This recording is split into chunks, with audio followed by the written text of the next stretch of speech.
Morning, Jamie. Morning, Elaine. How are you? I hope you're well.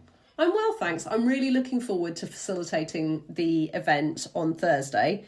But before we get to that, it would be useful to have a bit of a briefing for everybody. So, who is HIACT and how did this come about? Right. Okay. So HIACT, firstly, stands for Hydrogen Integration for Accelerated Energy Transitions.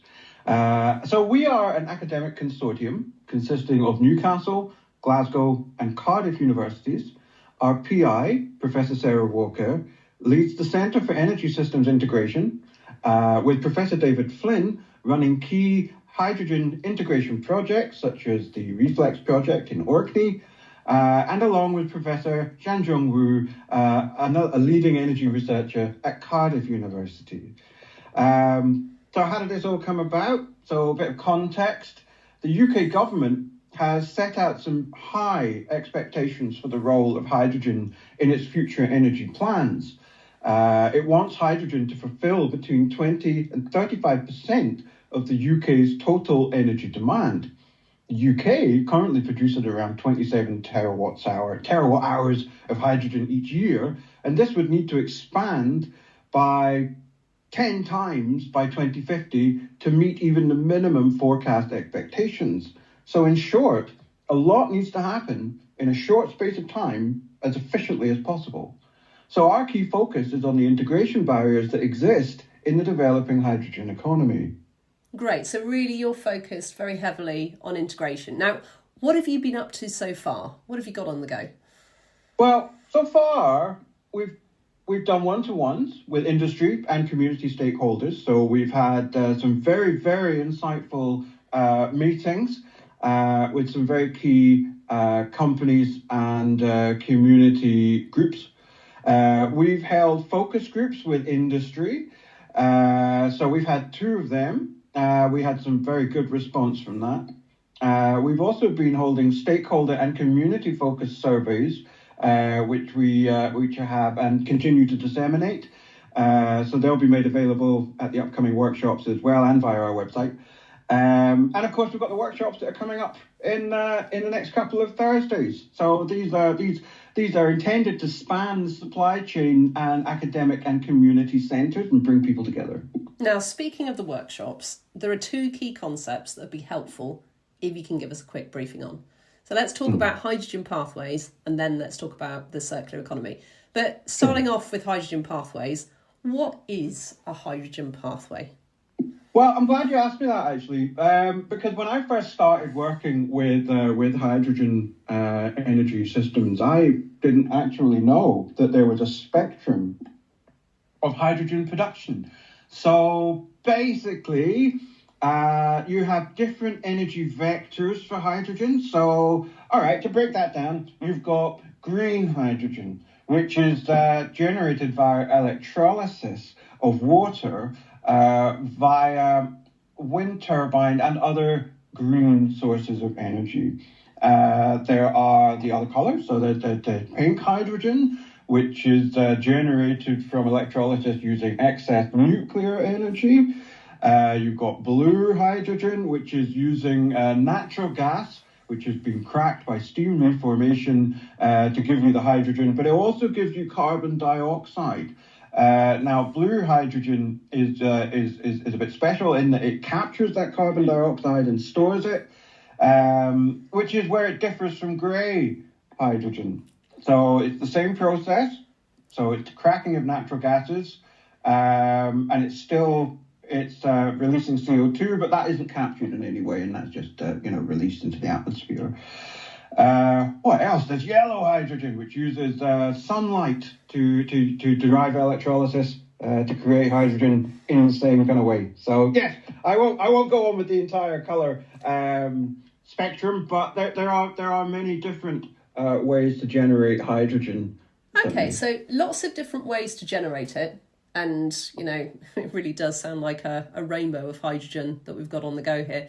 But what do people really need to understand about hydrogen pathways ahead of Thursday? Right. Well, okay. So it's really about how does this feed into the circular economy, and how does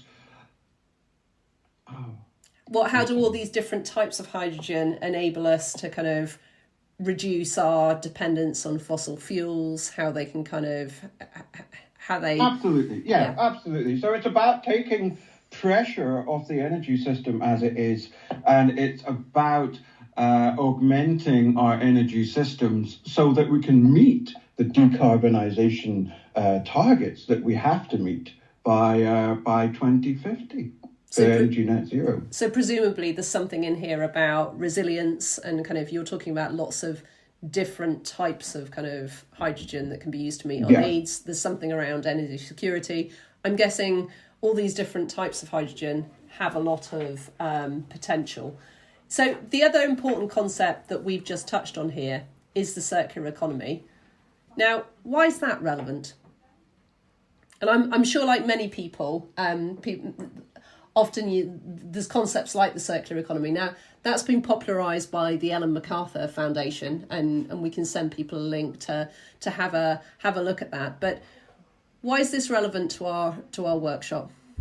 Okay, so ultimately our workshop is about decarbonisation. It's about improving sustainability of supply chains. Now, in our economy, most of our processes are linear.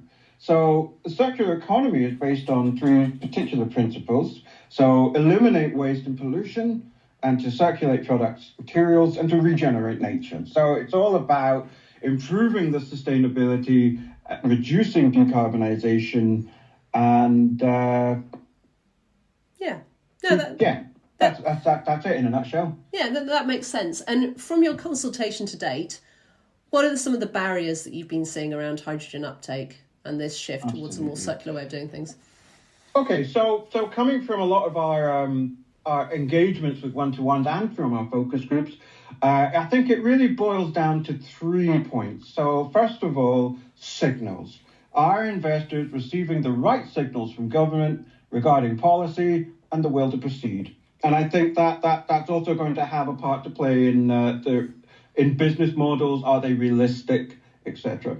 The second is assurances. So are investors receiving assurances that their investments will be returned? No company wants to sink £1 billion into a new engine if it's not going to go anywhere.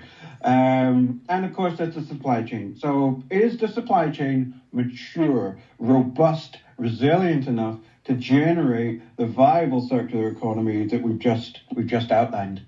Okay, now that makes sense and actually really underpins these 3 questions that we're going to be looking at on Thursday. So the first question is, what does an operational business model for a hydrogen economy look like? The second one is thinking about how do we upscale the hydrogen economy? And then the third one is thinking about people's confidence in the ability of the UK's hydrogen supply chain to respond. That really seems to be something that obviously builds on these conversations that you've been having. What are your hopes for Thursday's session, Jamie? Okay, well, I think we really want to bring the stakeholders together. The wide spectrum of, not to overuse the word spectrum, but the wide spectrum of all the stakeholders, not just the hydrogen pathways. So we'll do this through a series of engagements, of which the workshops are the latest. And this is to help us identify the role of hydrogen and how our consultation can align research to the current and future needs of hydrogen integration. So we're going to be doing this through HIAC consortia building. I should have said that the project actually started back in April. Our consultation started in April. It's a 6-month. So we'll use the time to build high-impact, multidisciplinary, multi-site teams with the aim of building longer-term research alliances. So we're aiming for a consortium of vibrant, diverse, open communities, and we aspire to provide an unparalleled environment, respecting equality, diversity, and inclusion, and to mentor and develop the next generation of research leaders if we can. There's a lot to do. There's a lot to do. Well, I'm really looking forward to working with you on Thursday and to meeting all the people that will be joining us. Thanks ever so much for your time, Jamie, this morning. That's just great. Thank you, Elaine. We look forward to hosting. Bye-bye.